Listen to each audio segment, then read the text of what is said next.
வணக்கம் வியூவர்ஸ். இன்றைக்கி நம்ம பார்க்க போகிறது சிக்கன் குழம்பு பார்க்க போகிறோம். எப்பவும் போல் செய்யாமல் கொஞ்சம் வித்தியாசமாக செஞ்சிடலாம். அது எப்படின்னு பார்க்கலாம். அதுக்கான தேவையான பொருட்கள் என்னென்னு பார்க்கலாம். சின்ன வெங்காயம், காஞ்ச மிளகாய், சோம்பு 1 ஸ்பூனு, ஜீரகம் 1 ஸ்பூனு, மிளகு 1 ஸ்பூனு, தனியா 2 ஸ்பூனு. இதெல்லாம் நம்ம அரைச்சிக்க போகிறோம். இதெல்லாம் நம்ம தாளிக்கிறதுக்காக எடுத்து வச்சுருக்கோம். இது பட்டை, லவங்கம், அதெல்லாம் கொஞ்சம் கறிவேப்பிலை, கடுகு தாளிக்கிறதுக்கு, தக்காளி, வெங்காயம் இது பெரிய வெங்காயம் தாளிக்கிறதுக்காக எடுத்து வச்சுருக்கேன். அங்கே வச்சுருந்தது அரைக்கிறதுக்காக வச்சுருக்கேன் சின்ன வெங்காயம். தேவையான அளவு எண்ணெய், உப்பு, அப்புறம் சிக்கன். இப்போ எப்படி செய்கிறதுன்றதை பார்க்கலாம். தேங்காயும் அரைச்சிக்கலாம். இஞ்சி, பூண்டு அரைச்சி வச்சுருக்கேன். ஒரு வாணலியில் தனியாவை போடணும். லைட்டாக வறுத்துக்குவோம். எண்ணெய் விட வேண்டாம், அப்படி லைட்டாக வறுத்தா போதும். மிளகு,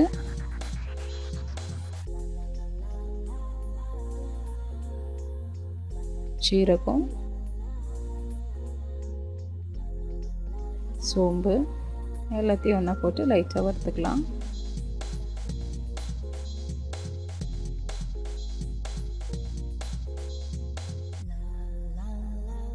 இதோட காஞ்ச மிளகாயும் போட்டு நல்லா வறுத்துக்கலாம். இது அப்படியே ஒரு மிக்ஸி ஜாருக்கு மாற்றிக்கலாம்.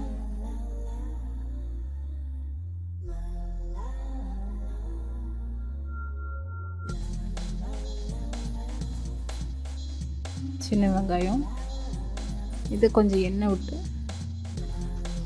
வதக்கிக்கலாம். இதையும் அரைக்க தான் போகிறோம், எல்லாத்தையும் அரைச்சி தான் பண்ண போகிறோம். சின்ன வெங்காயம் ரொம்ப நல்லது, அயன் ரொம்ப இருக்குது. அதனால் இந்த சிக்கன் குழம்புக்கெல்லாம் சின்ன வெங்காயம் போட்டால் ரொம்ப டேஸ்ட்டு நல்லாயிருக்கும். பெரிய வெங்காயத்தை விட சின்ன வெங்காயம் டேஸ்ட் நல்லாயிருக்கும்.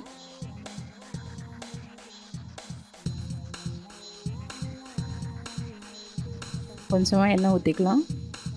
எண்ணெய் காஞ்சதும் மிக்ஸி ஜாரில் இருக்கிறது ஆறட்டும். ஆறின பிறகு நம்ம அதை அரைச்சிக்கலாம். நல்லா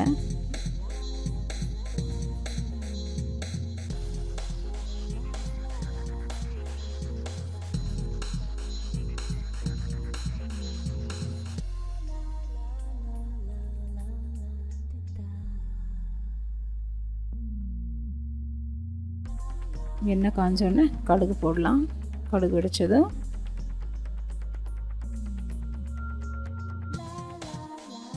பட்டை, லவங்கம் அதெல்லாம் போட்டு எண்ணெயில் போட்டு ஃப்ரை பண்ணிக்கலாம். கொஞ்சம் கறிவேப்பிலை போட்டுக்கலாம்.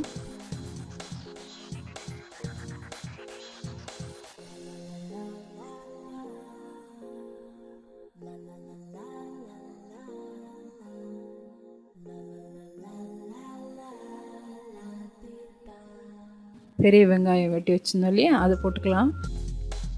அது நல்லா ஃப்ரை ஆகணும். வெங்காயம் நல்லா வதங்கட்டும்.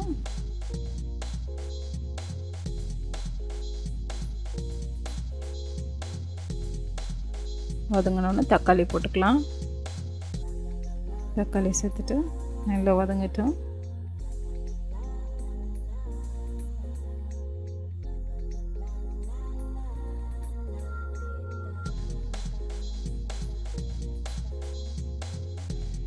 வதங்கினதும் கொஞ்சம் உப்பு போட்டுக்கலாம். வெங்காயம் தக்காளி வதங்கும் போதே உப்பு போட்டால் நல்லா வதங்கிடும். அதனால் உப்பு போட்டுக்கலாம். முடிஞ்ச வரைக்கும் கல் உப்பு யூஸ் பண்ணுங்கள், அதான் ரொம்ப நல்லது உடம்புக்கு. மஞ்சள் பொடி போட்டுக்கிறோம்.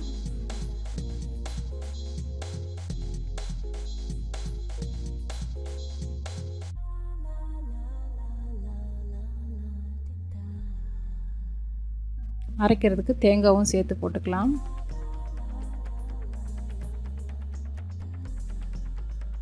மிளகாத்தூள், குழம்பு போடுற மிளகாத்தூள் 2 ஸ்பூன் போட்டுக்கலாம்.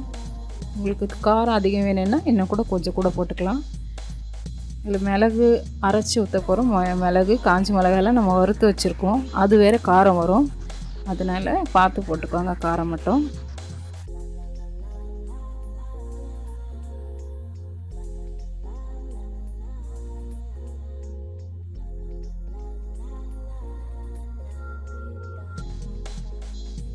இப்போ நம்ம இஞ்சி பூண்டு அரைச்சி வச்சுருக்கோம் இல்லையா, அதை போட்டுடலாம். இஞ்சி பூண்டு முன்னாடியே போட்டுடலாம், எண்ணெய் போட்டு கடுகு போட்ட உடனேவே. ஆனால் அது வந்து அடியில் பிடிச்சிக்கும். அதனால் கொஞ்சம் வெங்காயம் தக்காளியெல்லாம் போட்டதுக்கப்புறம் போட்டாக்க கொஞ்சம் அடியில் பிடிக்காமல் இருக்கும். கொஞ்சம் நல்லா வதங்கட்டும். இந்த பச்சை வாசனைலாம் போகிற அளவுக்கு நல்லா வதங்கட்டும். நல்லா வதங்கி வந்துருச்சு. பச்சை ஸ்மெல்லாம் நல்லா போயிடுச்சு.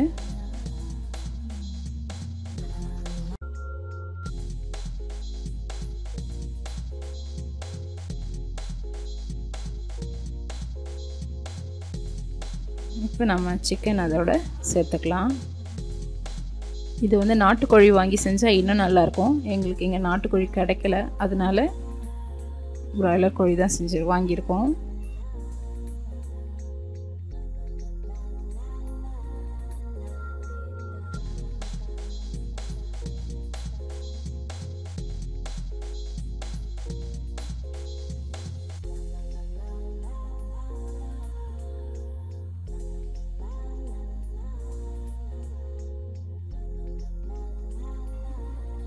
மிக்சியில் வச்சதெல்லாம் அரைச்சாச்சு, அரைச்சி ரெடியாக இருக்குது.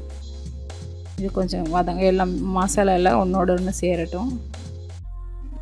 இப்போ நம்ம அரைச்சி வச்ச அந்த விழுதையும் இதோட சேர்த்துடலாம்.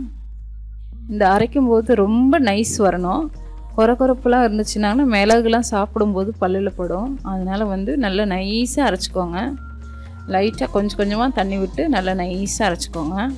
அப்போ தான் அது வந்து நல்லாயிருக்கும்.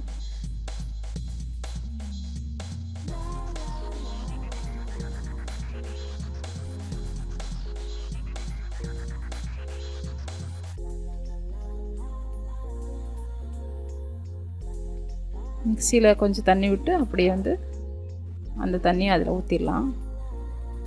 திக்னஸ் போதுன்னா விட்டுறலாம், இல்லைன்னா இன்னும் கொஞ்சம் கூட தண்ணி சேர்த்துக்கலாம். இந்த ஸ்டேஜில் நீங்கள் காரம் பார்த்து, காரம் வேணும்னா காரம் போட்டுக்கலாம், உப்பு வேணுனாலும் உப்பு போட்டுக்கலாம். இந்த டிஷ் சாப்பாட்டுக்கு ரொம்ப நல்லாயிருக்கும். சப்பாத்தி, இட்லி, தோசை எதுக்கு வேணால் சாப்பிடலாம். ரொம்ப நல்லாயிருக்கும்.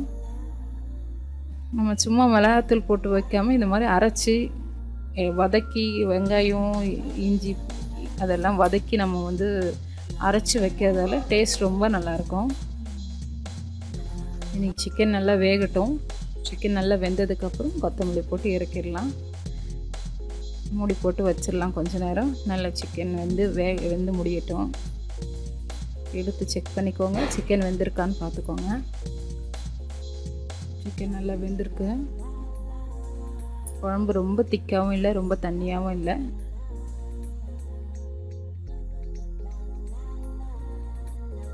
கொத்தமல்லி போட்டு இறக்கிடலாம். இந்த சிக்கன் குழம்பு செஞ்சு சாப்பிட்டுட்டு எப்படி இருக்குன்னு கமெண்டில் சொல்லுங்கள்.